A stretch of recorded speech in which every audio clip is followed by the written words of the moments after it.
So my next thought was, can we make something where you can actually export not just the hard-coded data that is like underlying the model, but the live spreadsheet formulas that are building this?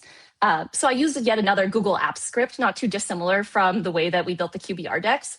And so you can actually create a spreadsheet using a Google Apps script that pulls in all of the inputs that you've built into the scenario builder. You can copy this link, and then it creates a spreadsheet for you that is not just like the hard-coded data, but is in fact like a lot of the, let me see here. It's a lot of like the formulas that would otherwise pull into different systems. I can't find the tab that's pulling that in. But point being is that some of these here should have formulas that are underlying it. So I think the goal would be that you effectively have folks who want to be in Omni and understand what that is, but then you can also have folks who are in finance or otherwise who want to see the spreadsheet, do additional assumptions, do additional models, and everyone can work wherever they want. Yeah, so that's it. That was awesome, and huge shout out to Kimberly too. We demoed that to a customer yesterday.